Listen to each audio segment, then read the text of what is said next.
Om Jnanatimirandhasya Jnananjana Shalakaya Chakshurun Militam Yena Tasmai Shri Gurave Namaha. Chapter 1, Text 22, Translation and Commentary by His Divine Grace Srila A.C. Bhaktivedanta Swami Prabhupada, Founder Acharya of ISKCON. Dhamma Sandarshito Dhatra Dustaram Nistitir Shatam Kalim Sattvaharam Punsam Karnadhara Ivarnavam. This is a verse spoken by the sages at Naimisharanya, speaking to Sutta Goswami. The translation is as follows. We think that we have met your goodness by the will of providence, just so that we may accept you as captain of the ship for those who desire to cross the difficult ocean of Kali, which deteriorates all the good qualities of a human being. But the age of Kali is very dangerous for the human being. Human life is simply meant for self-realization, but due to this dangerous age, men have completely forgotten the aim of life. In this age, the lifespan will gradually decrease. People will gradually lose their memory, finer sentiments, strength, and better qualities. A list of the anomalies for this age is given in the 12th canto of this work. And so this age is very difficult for those who want to utilize this life for self-realization. The people are so busy with sense gratification that they completely forget about self-realization.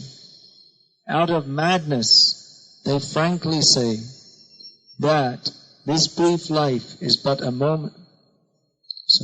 Out of madness, they frankly say that there is no need for self-realization, because they do not realize that this brief life is but a moment on our great journey towards self-realization. The whole system of education is geared to sense gratification, and if a learned man thinks it over, he sees that the children of this age are being intentionally sent to the slaughterhouses of so-called education. Learned men, therefore, must be cautious of this age, and if they at all want to cross over the dangerous ocean of Kali, they must follow the footsteps of the sages of Naimisharanya and accept Sri Sutta Goswami or his bona fide representative as the captain of the ship. The ship is the message of Lord Sri Krishna in the shape of Bhagavad-gita or the Srimad Bhagavatam. Kaling Sattva Harang Pungsam. The age of Kali destroys all the good qualities of a human being. Now, those who are born in the age of Kali, it's mostly because of sinful desire. Different people are born in different circumstances due to different desires. Karmana deva netrena jantur deho vapaptaye. According to our activities and according to our desires, under the direction of the Supreme Personality of Godhead, we get different kinds of bodies. Not simply by our desire. For instance, you may desire to be the leader, but there cannot be so many leaders. So Krishna may fulfill your desire to be the top dog by making, you want to be prime minister or biggest businessman. You want to be the top dog, so not everyone can be. You have to have some pious activities, then you can get such a position. But not everyone is so pious, but Krishna may fulfill your desire by literally making you the top dog. That means you want to be the leader, but you don't have the pious activities. So in your next life you get born as a dog, and among the dogs you become the chief dog. In a group of 4 or 5 dogs, one who barks the loudest, he becomes. Might is right. This is in dog society, now in human society also. So who is the top dog? He's the leader. He's just as happy as the Prime Minister. Prime Minister is thinking, I'm the Prime Minister, I'm so great, I'm so wonderful. But the top dog is also thinking the same way. So those who are very sinful, generally they're born in Kali Yuga. But even if there is some goodness there, then the age of Kali takes that away. The influence of the age of Kali. The influence of the age of Kali is to drag people down. So we see that even though some people are born with good qualities, they may be born in a pious family, but the influence of the age of Kali is such that everywhere there is propaganda to become sinful. And we see gradually, or not so gradually, that the traditions of pious families, in India there are still some pious families, but those traditions are all being spoiled by the influence of the age of Kali. By the influence of the age of Kali, people think that it's very nice to work hard, like an animal. You see, an ass is simply working hard. And people say, this, you see, Prabhupada is so nicely given the commentary. This Prabhupada's commentary is, you see, there's all these different bhais coming around now. Your Ramesh Bhai and this, what is it? Kirit Bhai and this Bhai and that Bhai, and they're all giving Bhagavad commentaries, but you won't hear them speaking like this. Here's Bhagavad commentary. The slaughterhouses called the schools. Why? Because they spoil your good sentiments. So there's such modern education means simply to put you into ignorance. Sometimes they call these schools Vidya Mandir. But it's avidya. They are training you in ignorance. You see, such ignorance, they have given propaganda so nicely that you are thinking, I will work hard and get my degree. And what is a degree? A degree is a license or passport so that you can work hard all your life. You work hard to get a degree, and then you get a good job by which you can work hard all your life. Good job, you see, you go to some aluminium factory and get covered in all kinds of polluting chemicals which will probably cause you cancer at an early age. And I have a good job because I work all night in an aluminium or bauxite plant and get covered in chemicals, but I earn so much money. And with that money I can buy my wife a silk sari. And this is the perfection of life. Simply destroy it. Where's the intelligence? You think you're intelligent, getting a good job, but where's the intelligence? You're simply like the ass. The ass is simply working hard, and at the end of the day, you get some grass. And the same way people are working hard, and at the end of the day, they can, I see, now I can go to sleep in an air-conditioned room. You see, good job. I worked hard, so hard, I can hardly walk, which is good because there's a lift. You don't have to walk up the stairs. See, all the facilities. So I can go up in the lift and then go to sleep in an air-conditioned room. You see, it's a good job, isn't it? So I can afford an air conditioner. But you have to work like an ass to get the facility to sleep so that you can get up in the morning and again refreshed, go back to work like an ass. And this is called advancement of civilization. The Prabhupada has noted this is a slaughterhouse. Educational system is a slaughterhouse because they destroy your real knowledge. You'll find any child, naturally they're inquisitive. What is the purpose of life? They ask these questions. Sometimes you think children are stupid, but they're usually less stupid than the adults because the adults are trained in stupidity in the slaughterhouses called schools. They're trained how to be fools. So the children, they're not so spoiled, so they ask good questions like, where have we come from? And why? So many questions. Children will ask, why this, why that? Don't ask those silly questions. Just study so you can get a good job like me. Work hard. Study. So this is the influence of the age of Kali, that everyone is encouraging everybody else to be a big mudha. Work hard like an ass. Don't think of the goal of life. Actually, if you start talking, there are many people, if you start talking philosophically, all this, say, what is this? That's stupid. What do you want to talk about? Self-realization, God? That's stupid. Come on, let's be real. Real life is here. You see, working like an ass. This is reality. You see, watch TV. Now it's Friday, day off. What should we do? Watch TV. Come on, we've got a nice color TV with all the different buttons. You don't even have to get up to turn. You can sit in your seat and increase the sound and decrease it and change channels. I mean, what facility. I mean, this is wonderful. What a wonderful life. I work hard like an ass. And then I sleep most of the day on Friday, and then I sit in a chair and I can watch all the different channels. All the nonsense, different channels. So, I mean, this is reality. You see, we can enjoy life. What do you want to ask? What do you want to ask those silly questions for?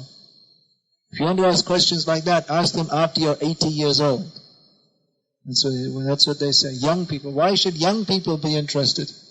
So you become religious when you're old. Enjoy now. And then when you're going to die, then maybe you should start thinking about God, because if there is one, you're going to be in a lot of trouble. So you better start thinking about Him at some point. But even we find we're preaching, even the 80-year-old man becomes interested, and everyone else say, come on, we got TV, you know. We used to be 80-year-old men were interested, but they didn't have TV in those days, so you can enjoy TV. Why chant Hare Krishna? Don't be a nuisance. Old men are nuisance. They're just a nuisance. So you're already enough of a nuisance, so don't become a religious nuisance. Be a secular nuisance. So like this, out of madness, you see Prabhupada is saying here, out of madness they frankly say that there is no need for self-realization. Madness. Anyone who is not interested in understanding the purpose of life is simply insane. He may be PhD insane. He may be director of a company insane. He may appear to be a very sane and reasonable person, sophisticated, dressed in nice clothes, successful job. He's insane, because he doesn't know what the purpose of life is. He's wearing nice clothes. But what is that? It's a decoration on a dead body. Body's already dead. Only the soul gives life to the body. And simply we're interested in working hard to get money to wear nice clothes and decorate it with lipstick and nail polish. Insane. Insane civilization. So what to do? How to get guided out of this nasty situation? If anyone's interested in becoming sane, what should they do? Here we see that the sages at Naimisharanya, they have addressed Sutta Goswami as Karnadhar, means captain of the ship. Even they are sages, they are rishis, they are not fools and rascals. They are elevated people. But even they are thinking this Kali Yuga is very dangerous. We should accept shelter of a person who is competent to guide us over this ocean of the age of Kali. And they were living in a very pious life.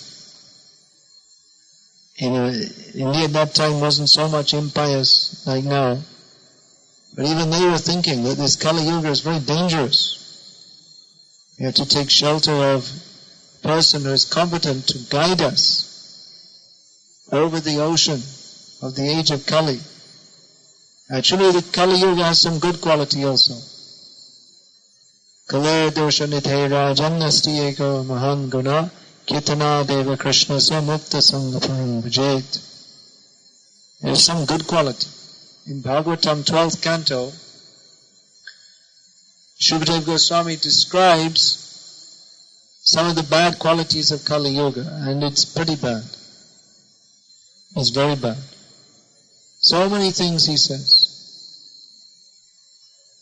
Prajaste bhakshishanti mlachas rajanya rupina. That the leaders of the state who are supposed to protect the citizens, instead they will devour them. They'll take all their assets. So many things are described. Lavanya kesha dharanam.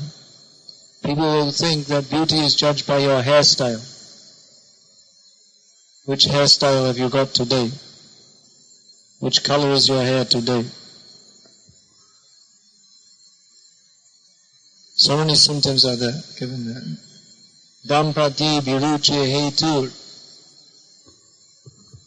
Marriage will be based simply on sexual attraction. Therefore, lavanya kesha dharanam.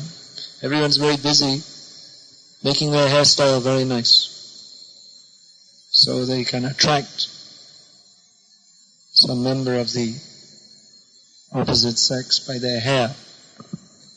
Stritve pungstve chahirati. So many symptoms are given.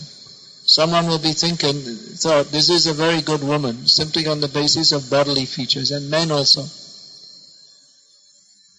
It's considered a good man if he has very handsome features and very big, strong body, like an ox. So that is considered very good. Not what is the quality of the person, has he developed any good qualities? It is not considered, but how strong is the body? Means practically how fit is he for sexual enjoyment? That is considered. So in so many ways, in every way, Kali Yuga, there's so many bad qualities listed by Shukadeva Goswami. But at the end he summarizes, he says, Kala doshanidhe. This Kali Yuga is an ocean of faults. It's all bad. I've listed this is bad, this is bad, this is bad, this is bad, this is bad. Summary, everything is bad. Kali Yuga, everything is bad. But there's one good thing. That by chanting Hare Krishna, you can very easily get free from material life and go back home, back to Godhead, to Krishna. So that's a good thing. But that also requires some guidance. Because Kali Yuga is very dangerous. You see, there are many saintly persons, apparently. But Kali Yuga is so bad that even many of the saintly people, they're also actually instruments of Kali. Most of the so-called saintly people in the world are instruments of Kali, and it's very difficult to see. Because you'll see in India there are many Swamis, they may be very learned, they may be very moral, vegetarians, encouraging people to lead a good life. Don't smoke, don't drink, be good, be nice, smile. So people think it's very good sadhu. But then what is the philosophy? Not Krishna conscious. Not sarvadhaman parityaja mamekam sharanam vraja. For all their so-called morality, they're envious of Krishna. They're mayavadis. Even sometimes they pose themselves as devotees. But actually they're envious of Krishna. So it's very dangerous. You see, you have to accept a guru to guide you on the path back to Godhead. But how will you know? There are so many cheaters who they've become a spiritual leader. They're enjoying some subtle enjoyment that I am a great leader. You see, I am God and I am leading. I am one with the impersonal, all-pervading Brahman. and I'm God, I'm guiding others. So they enjoy that. That people look up to me, people respect me, but they're not devotees of Krishna. Their aim is not to guide people to Krishna. So they appear to be very saintly, but actually they're rascals. Because they're misleading people. They're taking the position of guru, but they're guiding people to hell. You say, how to hell? Because they're vegetarians? They're telling you not to smoke and drink? But that because they're guiding you to be envious of Krishna. Even sometimes they tell stories of Krishna, as if they're devotees of Krishna. But actually they can't guide you to Krishna, because they themselves are envious of Krishna. Or they want to use Krishna for some entertainment. Just like I was saying, all these different bhais are coming, who are Bhagavad Katakas. But they won't teach you this. You see, what will they teach you from Bhagavatam? Some nice stories. In Bhagavatam there are so many instructions that people don't like to hear. Talking about this, how some of our devotees, they're making marks on the Bhagavatam. So it's not very good. I was explaining that. Pencil marks. But I was seeing one of the devotees here, they're making pencil marks on the different verses. There are little comments and ticks, as if this is a very nice verse. And then I was reading I was coming to the section where I was describing how man becomes entangled in this material world because of attraction to woman, and how he goes to hell because he works hard, becoming enchanted by his family members, by the web of Maya. So this whole section, there are no marks. This was not rated very highly by the reader. They don't like that section. We don't want... This is a section about... We'll just go through that very quickly. We'll come to something nice. But you can't understand what is nice unless you understand what is not nice. Then you'll become confused. If you think, I'll only read the part of Bhagavatam which is nice, then you take it as some kind of entertainment. And then you see sometimes even our devotees, they're following all the principles and everything, but some nice Bhagavatam speaker comes and says, oh, let's go and listen. He spoke very nicely. You should be very careful. If anyone speaks very nicely, be very careful. Because mostly who speaks nicely, they're entertaining you, that's all. And they get some reputation as an entertainer and become famous as a great saintly person, but they don't change people's lives. Because they themselves, they're doing Bhagavatam business as a kind of sense gratification. That we will enjoy listening to the Bhagavatam. Why don't you listen to this? Pungsastriya mittani bhavametam tayaraho hridya grantamaho ato griha kshetra sutabdevitaya janasya moho yamahamameti. There's also Bhagavatam. And there are dozens of shlokas like this. What is the meaning? That material life, the very basis of material life is attraction between male and female. And when they actually join together, then they become a knot on the heart. They become very tightly bound together in Maya. And then one thinks in terms of I, me and mine. My wife, my home, my children, my country, my bank balance. And in this way you forget the goal of life. So people, they don't want to hear that. They say, well, that's for sannyasis, that verse. That's not for me. But actually this is for everybody. Everyone should hear these things. I mean, it may be very cruel. I was just reading Prabhupada's purport. It's devastating. Just by using just 3 words, it's just so devastating. It's describing how someone dies, and when he's dying, all the family members come and lament and cry. And Prabhupada used 3 words, for formality's sake. For formality's sake, at the time of death, his relatives come and cry. In other words, they don't give a damn. They're all thinking, here we all are. We all want to get the assets.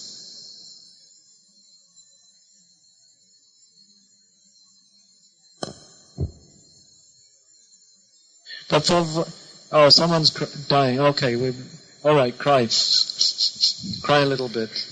Okay, all right, 10 minutes we cried, that's enough. Or someone may cry some more. In some cultures, like Chinese, when someone dies, they have professional mourners. You know about that? They're hired to come to the funeral procession, and their job, they do it, they get paid for this, is to make a big show, crying. It helps to make the atmosphere, so you can all... They're expert at acting. I saw also when I was a child, I used to, because my mother used to want me to go to church, then I found out that actually it's quite a lucrative business. You can attend you can help the priest in the funeral ceremonies and wedding ceremonies, and you get paid, you get some dakshina. So I found out that was quite good.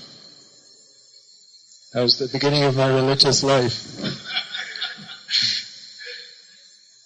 So you see the priest, is standing there saying the prayers, and yes, I can't remember any of the prayers now. Didn't take much notice of what he was saying. He'd read something from the Bible, and very solemn, and as if he's very sad, but he does it, 5 or 6 times a day, and he doesn't know who the person is, he doesn't give a damn, it's just, I had to do something. I could have become a bricklayer or an engineer, or I could have taken the government dole, but, alright, I became a priest, you have to do something. So, he says that now it's funeral time, so okay, sad face. And next, what's next on the agenda? Okay, marriage, okay. So now this is a smiling ceremony. Okay, next is funeral. Okay, time to put on the grave looks again. I remember once I saw one young man, actually his whole family were going on holiday. Going for a holiday to enjoy ourselves. They were driving up the motorway, and unfortunately they crashed and the whole family died.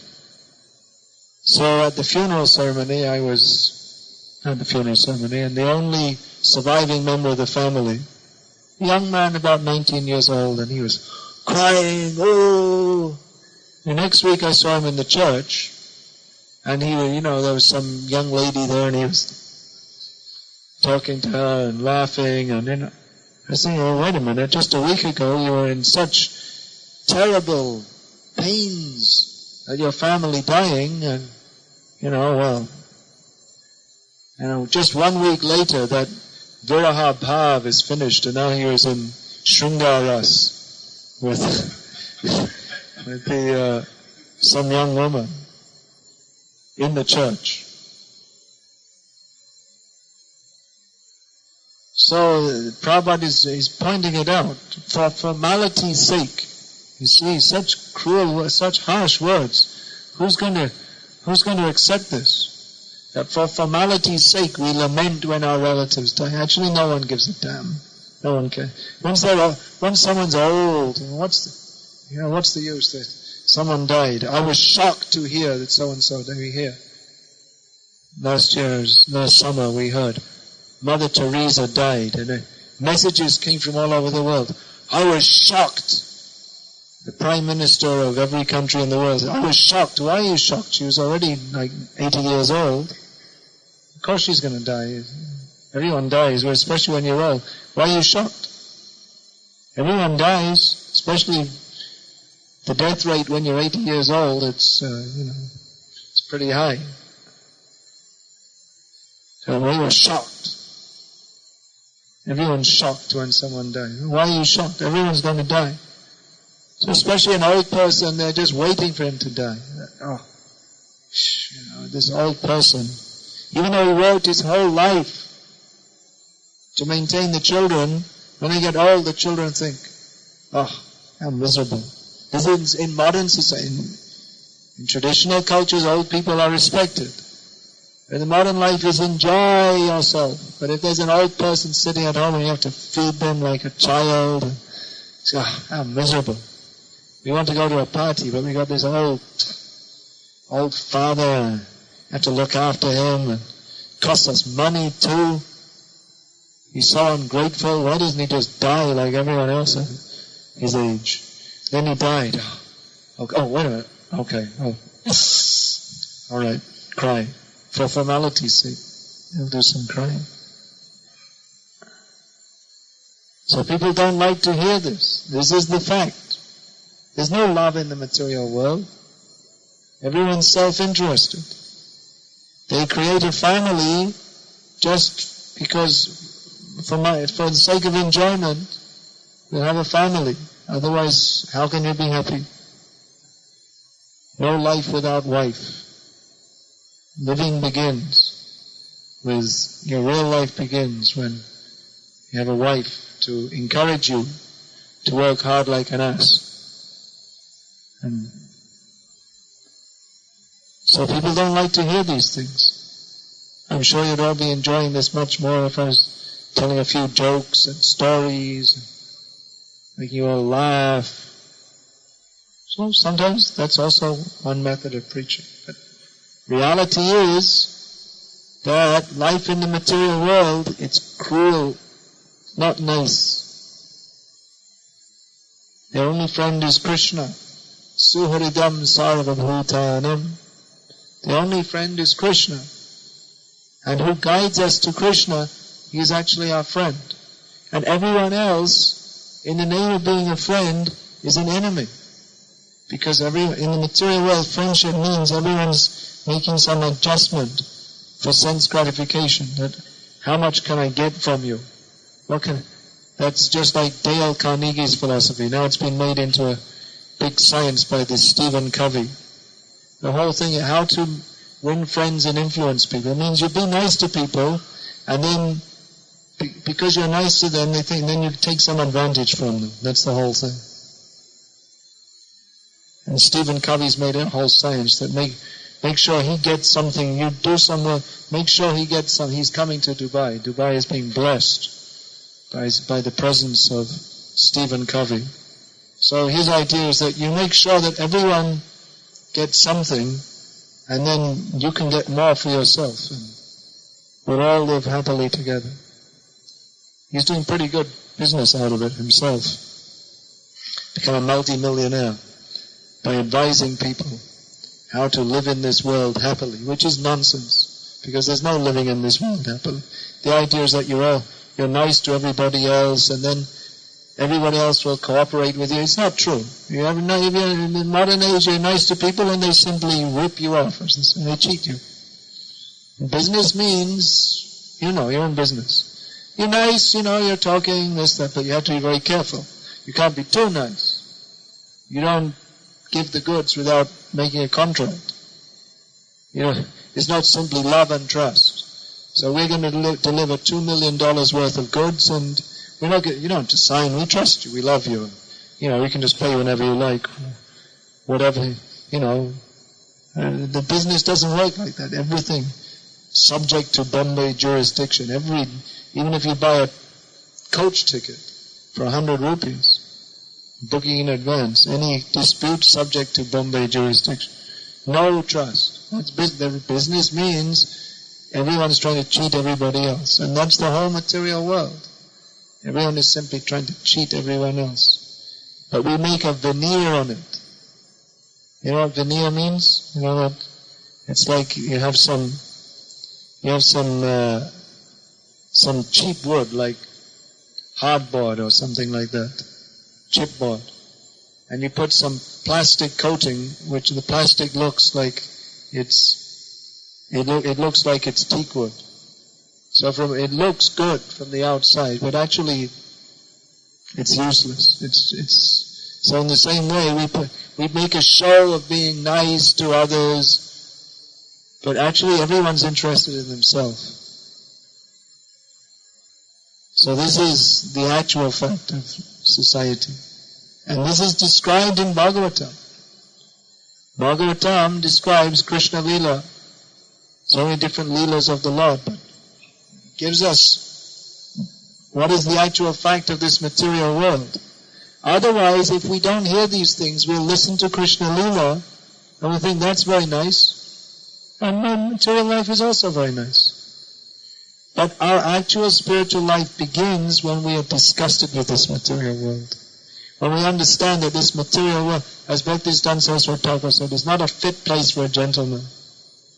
Or Chaitanya Mahaprabhu said that this materialistic existence, it's very nice. It's just as nice as a pit into which people pass stool. That's how nice it is. That's Chaitanya Mahaprabhu's analysis. We have flushing toilets in Dubai.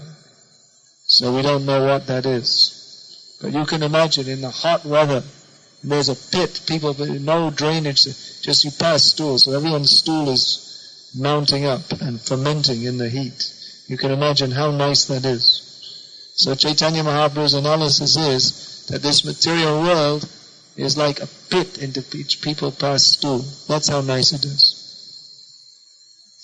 But we are thinking, yes, it's very nice. We're thinking like that in this human form of life. When we get a dog body, we think it's very nice. When we get a hog body, we think it's very nice. When we're born as a worm in stool, we think that is also very nice. This is illusion. This is Maya. So the Bhagavatam warns us, don't be attracted by the false show of niceness. You see all these nice buildings, nicely designed, and nice highways in Dubai, and nice cars. But what's the ultimate goal of all this? Simply you live very nicely and die very nicely and very nicely go to hell, that's all. And you don't know what is the purpose of life. Very nicely, you see. You're not living in some slum. You're living in a very nice apartment. So you're very nicely going to hell. Not in an uncultured way, very cultured manner. You see, very polite and educated. You're not slum dwellers, rough, nasty people living in dirty, but you have nice, clean clothes. Everything is very nice. So very nicely going to hell. Without understanding the purpose of life, without understanding Krishna, we're simply spoiling our lives. Who's going to speak these things? Not professional speakers. Not these bhajanwalas who they sing very nice bhajans and play tabla. And you listen to it and think, very nice. But who's going to tell that material life is just like a pit into which people pass stool? And if you say this, no one's going to come and listen. If they listen, they'll think, well, okay, that was all right for once. Don't hear that kind of thing too much. We should hear regularly. We should hear all the time. You read Prabhupada's books. Prabhupada, he's not a cheater. He gives you the knowledge directly, clearly. We may go through it. Oh, this is a nice verse. This is a nice verse. Tick that one. Then you come to these verses where it describes the miseries of material life, how you're entangled. And okay, let's go through that quickly and get to some nice verses. You should study these. Consider. Smaran nityam anityabham. Always remember, everything here is temporary. What are you doing here? Just like Prabhupada once, he asked someone, he visited some commune. So he asked him, what are you doing? He said, well, I'm doing some gardening. He said, no, what are you doing with your life? People mostly are on the very superficial platform. How are you? We always hear people ask, how are you? Well, if you really think, how are you?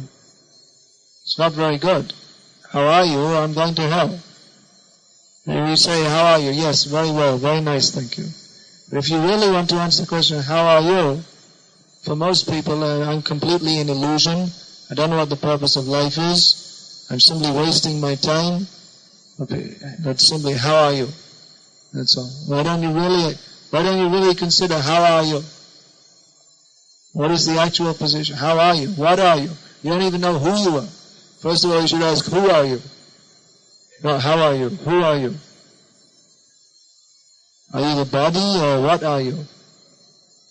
Then you'll think, how are you? People don't want, they simply want something cheap.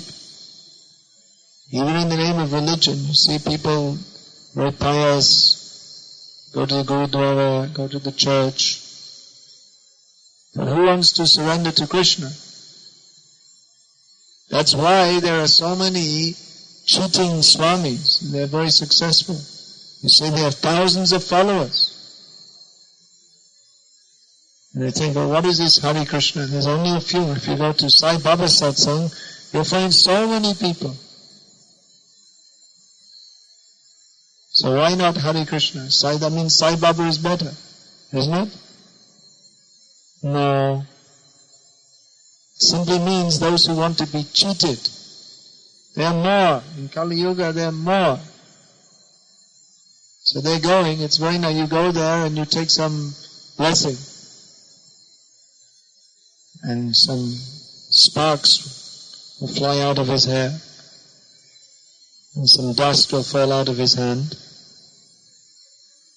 And you're thinking, this is very nice. This is, you go there, you do some bhajans, and you come back and you get Baba's blessings. And you enjoy material life more and more. Piously, vegetarian. You see, Sai Baba is very good. So many people became vegetarian after going to Sai Baba. So I think, oh, very good. Very spiritual. So that's not spiritual. Simply to become vegetarian. Actually, if you think the Sai Baba is God, better than thinking that and being vegetarian is to be meat eater and not think he's God. You're in a better position because that's more sinful. People say, oh, I'm a vegetarian, as if that's something very spiritually advanced. But then they have so many sinful ideas, which are envious of Krishna. Sai Baba is God. That's so much envious. That's more sinful than eating meat. And I'm not saying that eating meat's good. It's not. But these envious ideas that some person, some jiva, some imitationist is equal to the Supreme Personality of Godhead is extremely sinful. See, people don't know. They think this is very pious. You see, we go to a bhajan, satsang. It's extreme. They think they're becoming pious, but actually they're becoming extremely sinful. Because that praise which is meant for Krishna, they're diverting it to another person. Practically there's nothing more sinful than this. They think I'm becoming pious, but they're not. They go to hell by following the wrong leader. So how much important it is, you see, the sages at Naimisharanya, they wanted to accept Sutta Goswami as the proper guide, to guide them over the dangerous ocean of Kali. See, they are intelligent enough to understand this Kali Yuga is very dangerous. If you don't chant Hare Krishna, if you don't follow the path of Bhakti Yoga as given by the authorities, then you have a very black future. Because in Kali Yuga, people commit sinful activities just as a habit. They don't even know, they've made a philosophy, they don't even distinguish between what is sinful and what is not. Previously, people were very afraid of sinful activities. But now they've made a philosophy, there's no difference. It's all the same. There's nothing wrong. You see, abortion, divorce, meat eating, it's all, it's all normal. It's all part of normal modern life. So they don't even distinguish what is sinful and what is not. Previously, people used to know there's sinful and not sinful. Now there's sinful, who even heard of such a word? What is sinful? Because the idea of art, it's all one, it's all the same. But I saw some book in which someone was praising the so-called Ram Krishna Paramahamsa. that he is the culmination of all the great acharyas. You see, Shankaracharya taught that everything is the same, and then other acharyas taught. Ramanuja and other acharyas taught bhakti. So he's teaching bhakti, and he's teaching that all the paths are the same and all is one. You see, it's the culmination of all the acharyas. Such a genius. He was praising him. What is his mantra? Jata vat tatapa. All the paths, they're all the same. Whatever you think, whatever you consider, jata vat, that, as many thoughts, as many opinions, that many paths. In other words, whatever you do, it's all the same, it's all God, it's all one. So this has come out in modern so-called philosophies. There's no philosophy in the modern age. No one knows what philosophy is. That's come out that the general mode of thinking. But whatever you like to do, it's okay. Whatever you think, whatever you want to do, it's alright. If you want to, just like now, you see, actually, Prabhupada's books, there are many things in these books which, they're actually illegal. Just like, now in many states in America, it's actually illegal to say anything against homosexuality. Even verbally. Even in Prabhupada's books, they're directly saying this is sinful. So they've made such laws that not only is it legal to be a sinful homosexual, but if anyone disagrees with that, that's also illegal. I saw when I was in England last, on the, they have the newspaper and then they have a magazine like to go with it. So this is one of the intellectual papers. British are they have the intellectual class in Britain. Pseudo-intellectuals, puffed up like anything. So this newspaper was saying that, the whole article, the main article was supporting how good homosexuals are. You see, they develop all good qualities. You see, they studied and they found out that homosexuals, you see, they're more considerate and aesthetic and they're encouraging. These are the intellectual class. They're encouraging these horribly sinful things. See, people are thinking, you see, sex is, you want sex, but then you have children and it's better, better just have homosex and then there's no children. It's so sinful. Who can imagine how sinful they've become? But you see, it's all the same. You see, if you want homosexual, any sex, this, that, you already got married and you don't like your wife anymore, okay, so just divorce her, it's okay. Get another one.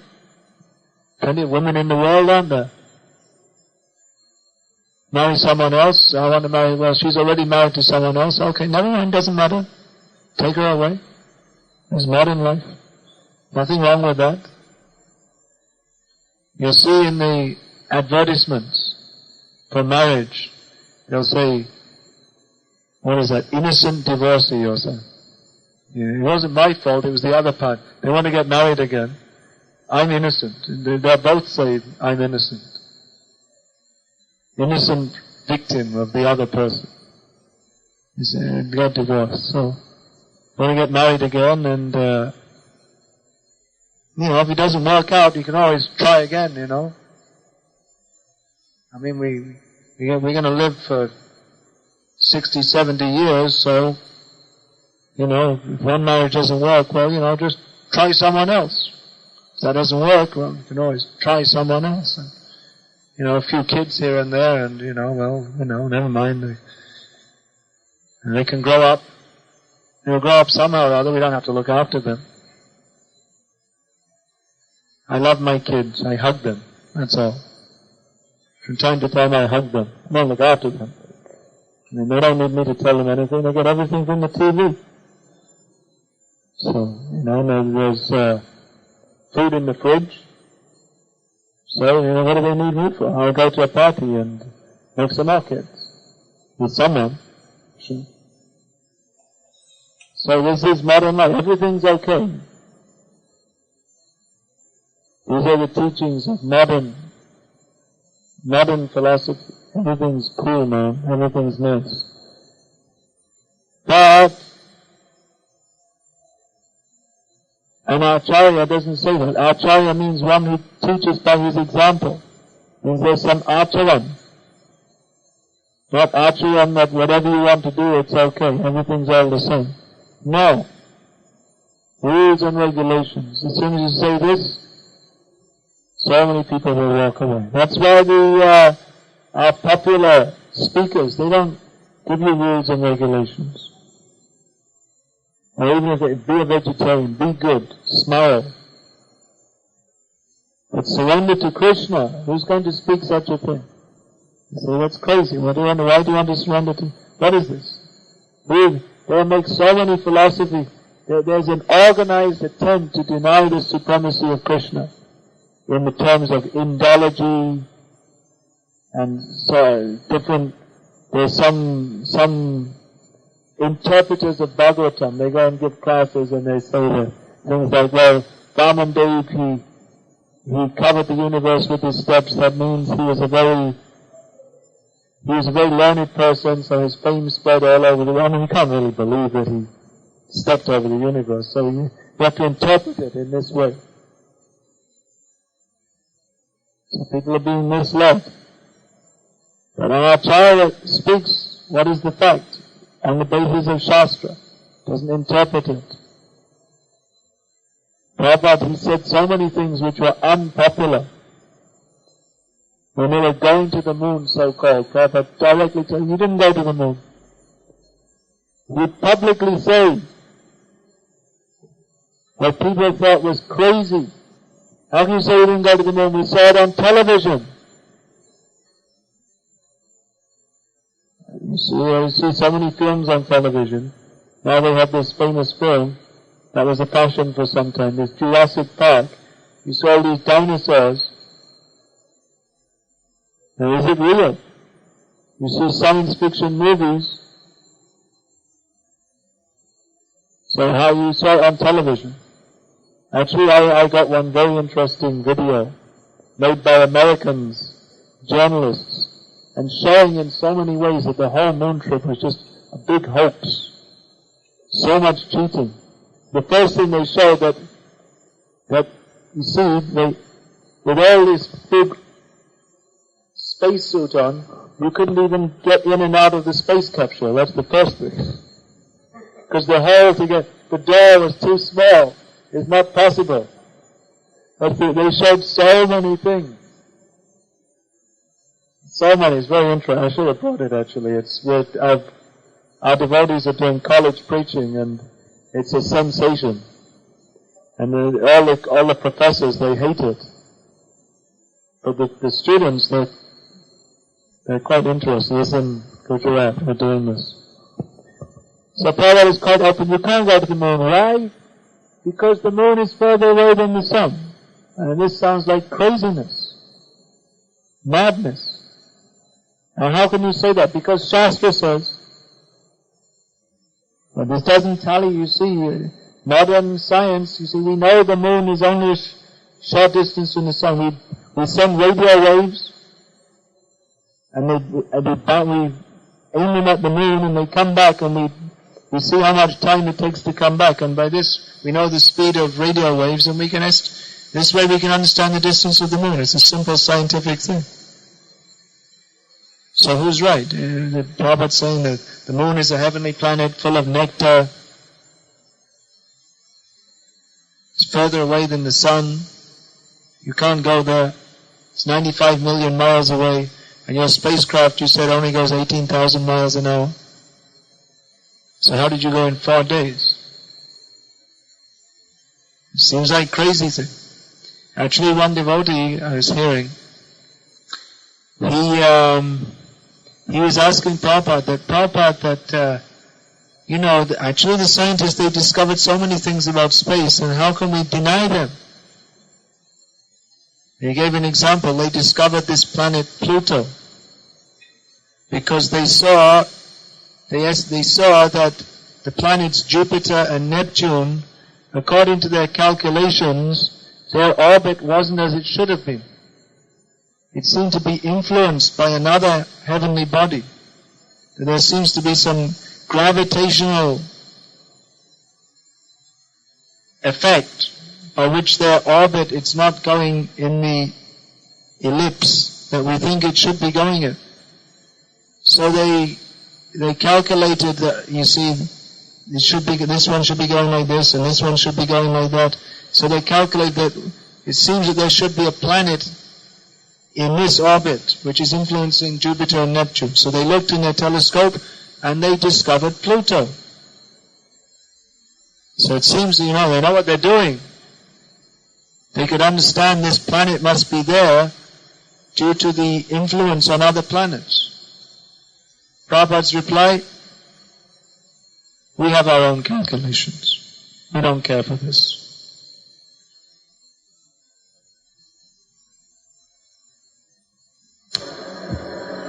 So that devotee was surprised. That, how can you just reject this body of modern science, these very intelligent people, and they actually discovered Pluto, but I'm not saying Prabhupada doesn't accept it at all. Seems like he's being dogmatic. What's going on? Okay, do it scientifically. Quickly. 18,000 miles an hour.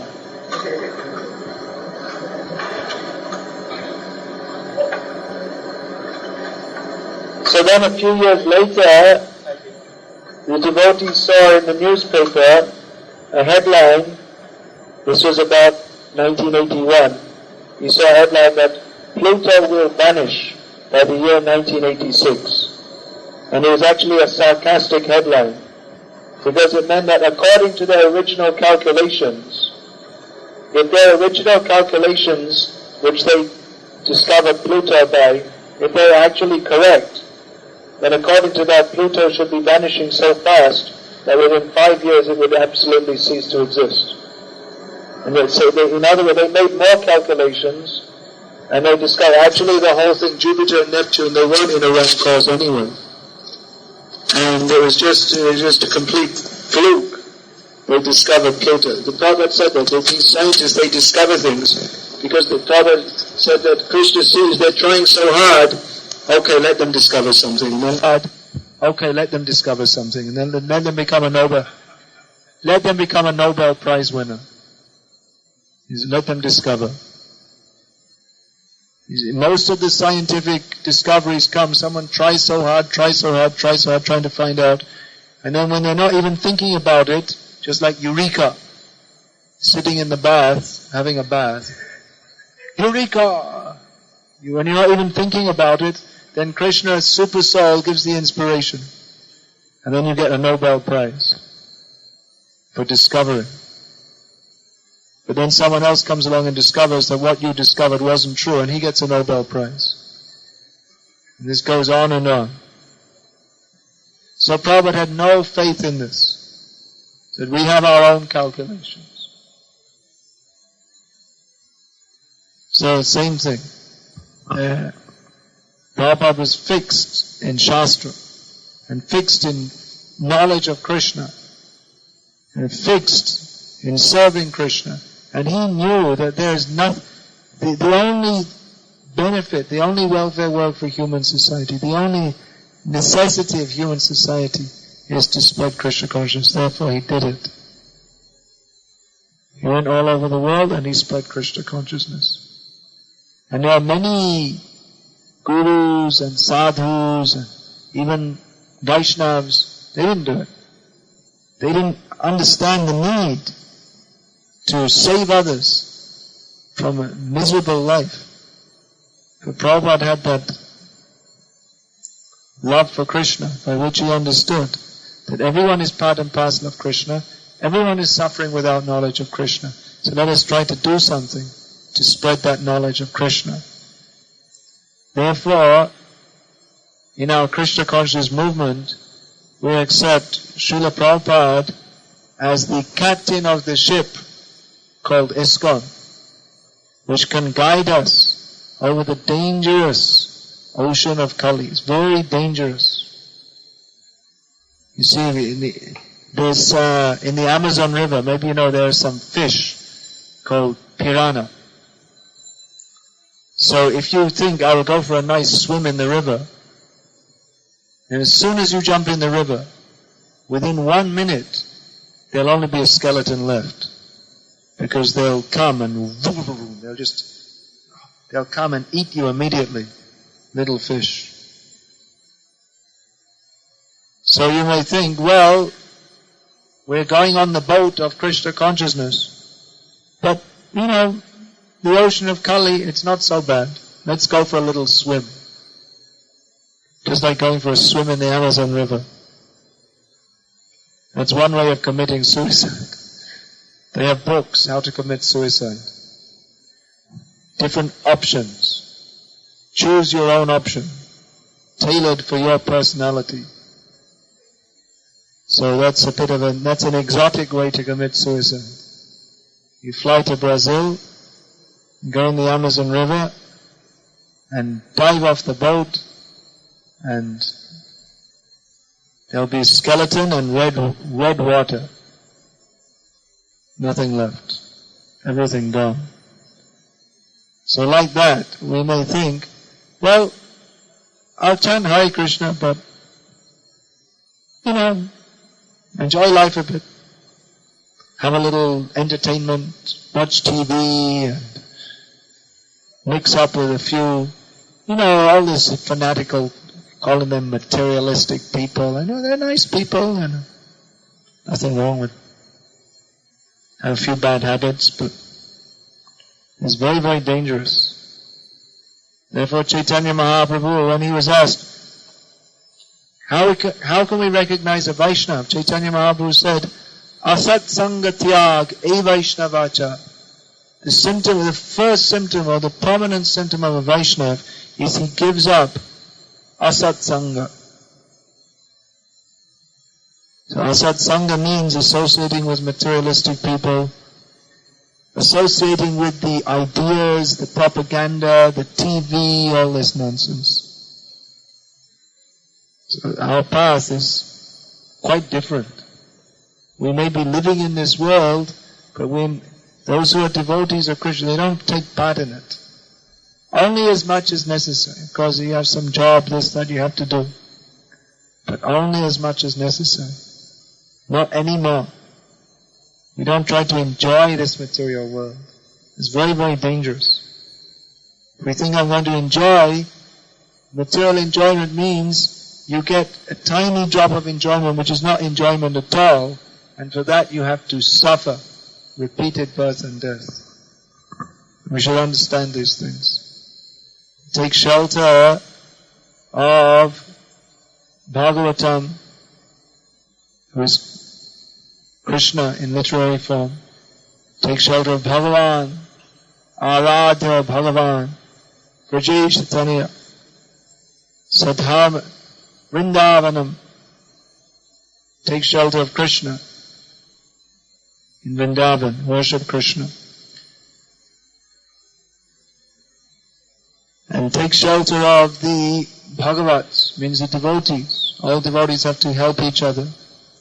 Especially we should take shelter of the great Maha-Bhagavat, Srila Prabhupada, who has given us the path, how to come out of this dark age of Kali. Even in living in this most materialistic, most foolish age, Prabhupada has given us the process, how to come out from this darkness.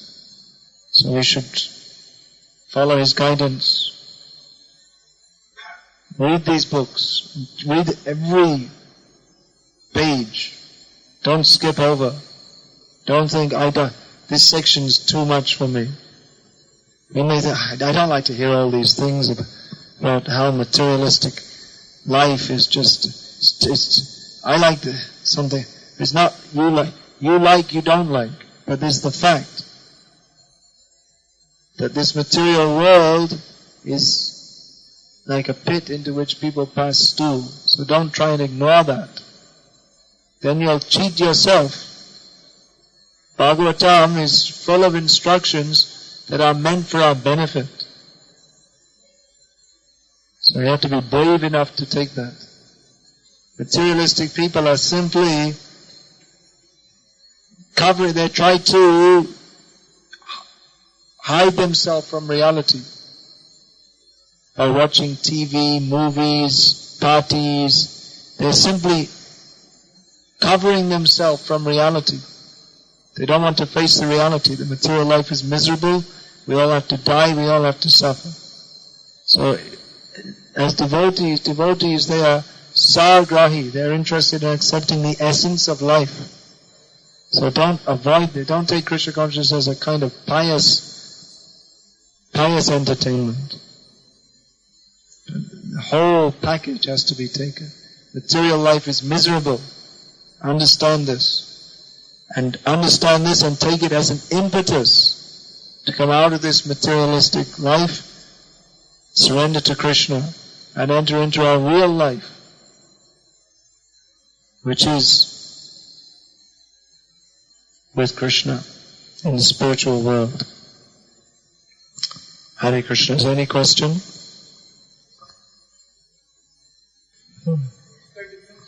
What's the difference between ignorance and nescience? They're two different words which mean the same thing, yeah.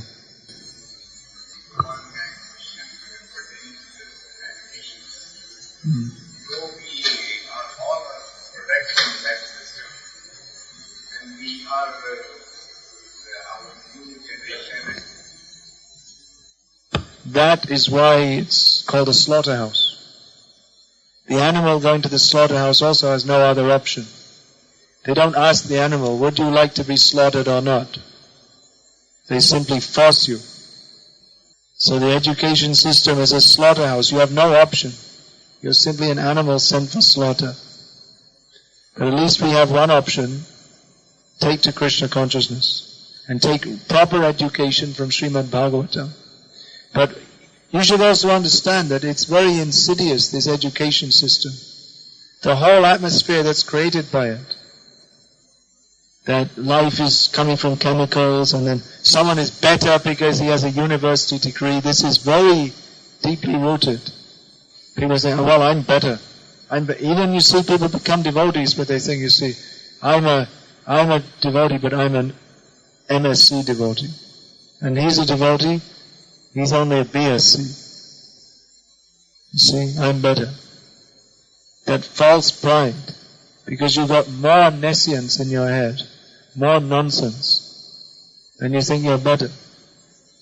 So that is the horrible condition of modern life, that they force you.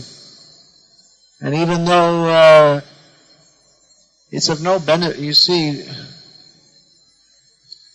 now it's a very complex thing, you see. Just like young girls, they're all sent to the college, so you have to have a college education. So in the college they're mixing up boys and girls, and then they don't get married till late, and then they learn so many things, how to be engineers. They don't know how to cook a chapati. And the whole society becomes imbalanced because they want to make women and men exactly the same in all respects. So the women are busy working at a job. So many things. I could go on for hours about this.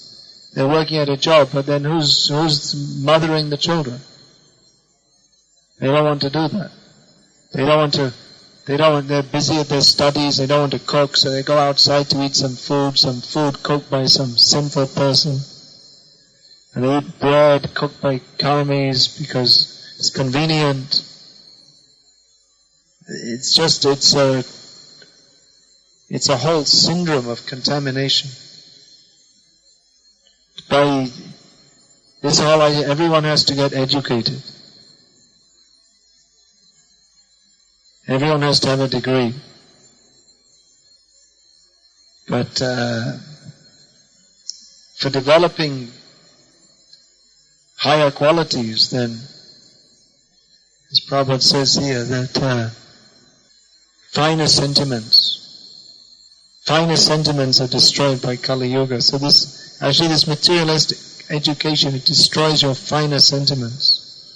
The intelligence which can be used for contemplating the purpose of life, simply you have to work and put more and more things in your head till you can't, your aesthetic sense and your actual intellectual and philosophical sense is destroyed by modern education.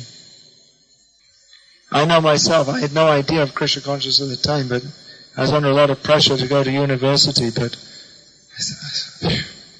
the main reason I didn't want to go because one thing, I didn't want to spend studying a whole bunch of things which I had no interest in. Another thing was, I didn't want to associate with the students because they're so degraded, so stupid.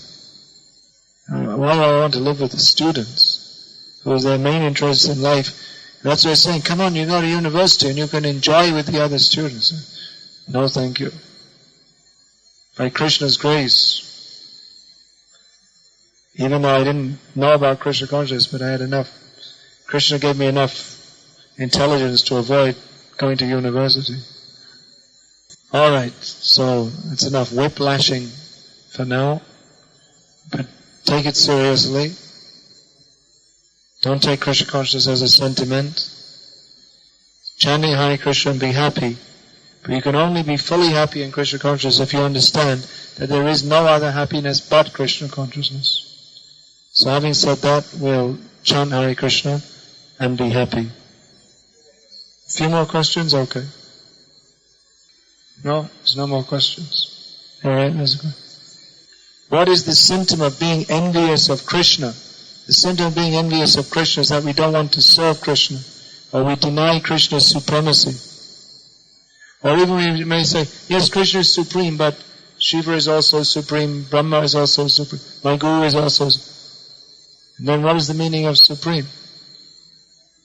Even if someone is supposed to be a sadhu and a devotee of Krishna, if they're promoting themselves more than Krishna, that's also envious of Krishna. You see, Prabhupada went all over the world and he made Krishna famous. All over the world now people know Krishna. They don't know Prabhupada so much. He made Krishna famous. But you'll find these Katakars, they go all over the world, say, you see, I'm also going all over the world and preaching, and they become famous. You see, people have heard of this different Ramesh Bhayoja, and what's he speaking? Is he a Ram Kataka or what? I don't even know. He's speaking. So he hasn't made Rama famous, he's made himself famous. It is correct. I've heard of him, I haven't heard of Ram. He's promoting himself. Because he doesn't teach them properly. He's interested in promoting himself, not Ram. If he was teaching them properly, they would know, then Ram would be, he's going to England and preaching. Who in England knows of Ram? They know Hare Krishna, Krishna Krishna, Hare Hare, Hare Ram, Ram, Hare Hare. They never heard about Ram from him. He's not teaching people how to surrender their lives to Lord Ram. Exactly. They are Kataka. They are only doing it, they're not changing people's lives and making them surrender to Krishna and Rama. It's only an entertainment. Exactly. They're good, because they're expert in speaking and singing, therefore people like it as an entertainment. So in this way they're spoiling the actual path of Krishna Bhakti by making people think that it's just some kind of entertainment. It would be easier to preach Krishna Bhakti if these people didn't make a show of it. Because then people say, why should we, you see, he's a famous sadhu, we can listen to him. He doesn't speak all these things, he doesn't teach us to surrender our lives. So it's not, it makes you feel nice. But there's no change of heart. There's no surrender to Krishna. There's no dedication to Krishna. People go and hear about Ram, but who's going to dedicate their lives to Ram? By hearing this. You see these big speakers come, but did they ever convince anyone to dedicate their life to Lord Ram, to give up sense gratification, to give up drinking tea? It's all going on as a show only, because they can speak nicely.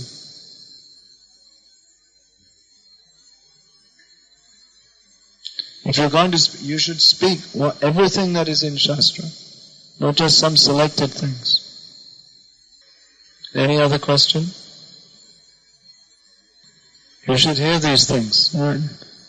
Also, think about this. What is the purpose of life?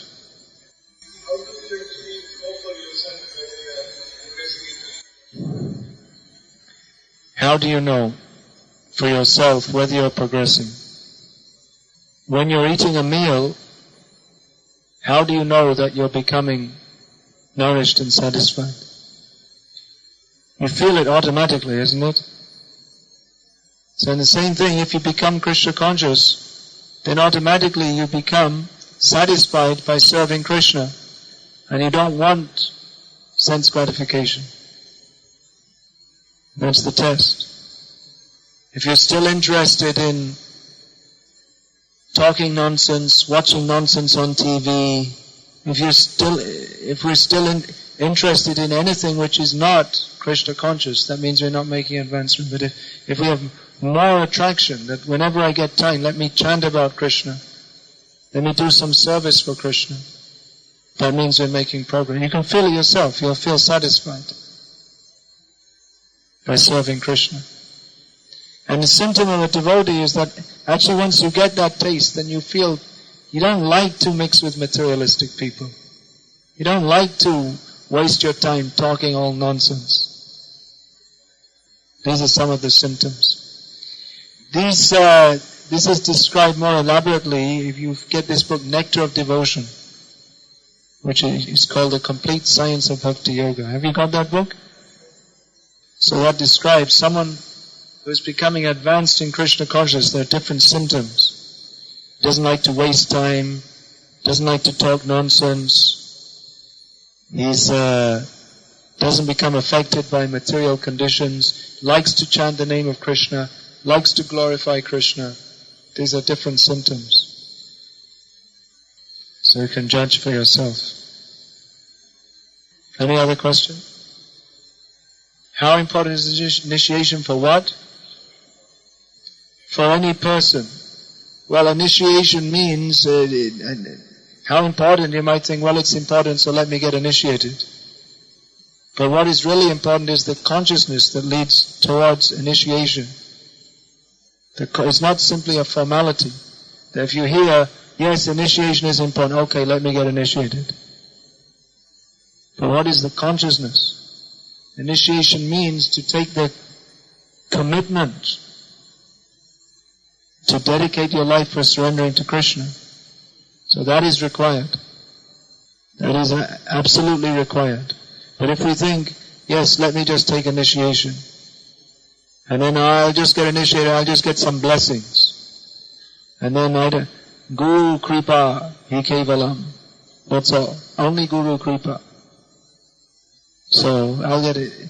Now I'm initiated, so I don't have to do anything else. No, that's not initiation. That's only a show. Real initiation means, Chaitanya Mahaprabhu said, Dikha Kale Bhakta Kare Artha Shamapan. Real initiation means to surrender to Krishna through his representative. So that is required. Otherwise, you see, Hindu culture, people think, yes, you have to have a guru. So, I have to find a guru. So you'll find out okay, I got a guru. Find someone to initiate you. Okay, I'm initiated. Once I was at a mela in Bangladesh, Hindu mela. So the announcement was going on the loudspeaker that Yes, everyone has to have a guru, everyone has to be initiated. So Swami so-and-so is giving initiations, come and get initiated. But what is the meaning? First there has to be some exchange, shiksha. Guru is meant to be teacher. And shishya means he has to follow the shashan, the direction of the guru. So there has to be shiksha, there has to be pariksha to see if he is willing to follow. Then diksha means formal acceptance for what? For more shiksha. So we should understand what initiation is. When we understand what it is, we'll understand what the importance of it is. What are the main qualifications of a devotee who wants to be initiated? He must be molding his life for surrender to Krishna. He must make Krishna the goal of his life. That is the main qualification. We say, you chant so many rounds, you follow these principles. But why? Because life is meant for surrendering to Krishna. That's why.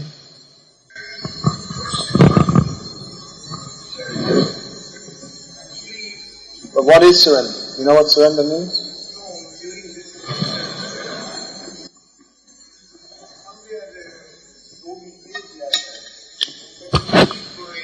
Well, wait a minute. You're talking about surrender, but do you know what surrender means? Yeah, the thing is, if we're going to discuss, we should first clarify, understand what we mean. So what is, we talked a lot about surrender to Krishna. Atma Samarpan. Different words. Sharanagati, then Prapannam, Prapatti. Now what is the meaning, actually? Can anyone say?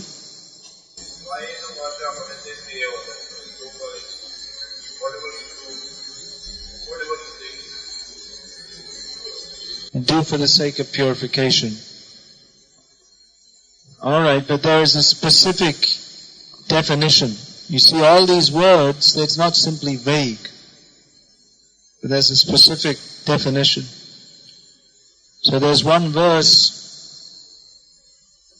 which is quoted, actually it's two verses, which are quoted in the Srila Prabhupada's purport to Bhagavad-gita chapter 18 text 66, which discusses surrender.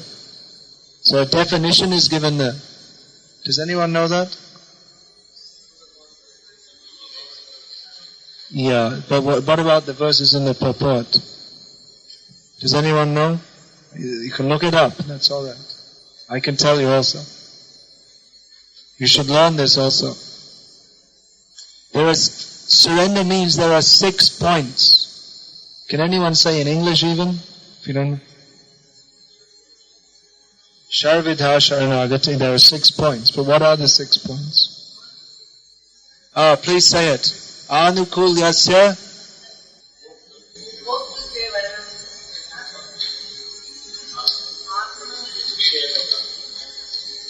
Atma Nikshepa Karpanye Sharvidha Sharanagati. So there are 6 points to surrender. The first one is, please what is described, that's 1 point. So please describe, what does that mean? Sankalpa. What does this word sankalpa mean? Determine, it means to take a vow, to make a promise, not a promise, it means resolution, resolution, that's a good word. So, anukulyasya sankalpa, we shall only do that which is favorable for advancing in Krishna's service. Then, pratikulyasya varjanam, varjan means giving up everything that is unfavorable to our advancement in devotional service. Now you see, there are so many different rules and regulations. Do's and do nots, vidhi nisheda. So some are positive. You should chant the names of Krishna. Some are negative, that you should not, there are so many, you should not circumambulate anyone in front of the deity. You should not eat food which is not offered to the deity. So there are, what is to be done and what is not to be done, we have to see what is favorable for advancement, what will block our advancement. And make the decision to only follow those things which will help our advancement. So pratikul yasya varjanam. Then rakshishati vishvasa. What does it mean? Faith that Krishna will protect us. That means your firm faith, Krishna will protect us. If I simply surrender to Krishna, Krishna will protect me. That means I don't have to make so many endeavors for my own protection. I don't have to go to anyone else for protection. And the next one means, he will maintain us. So it's similar to Rakshishati Vishvaso. Now this means firm faith that Krishna will protect us and maintain us. That means we're not going here like in a supermarket. Little bit of Kali Puja, little bit of Sai Baba, little bit of bogus meditation. No, only Krishna. Only surrender to Krishna. Nothing else. Only Krishna is our maintainer, no one else. Then, now that's two. Which you have to know one by one.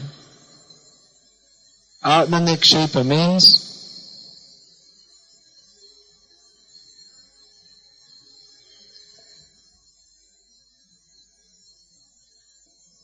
are the attitudes of a surrendered devotee. Alright, what was your question? Question, Swami, that like faith, when we say that He will take care of us, but still somewhere, when it is not a total, still sometimes we feel that He will not. He still has to put that one. Well, if we feel that Krishna is not going to look after us, then that's not full surrender. Therefore, we have the process of sadhana bhakti, which brings us from the contaminated state to the purified state. We're not fully surrendered, but we should follow the process of sadhana by which we become fully surrendered.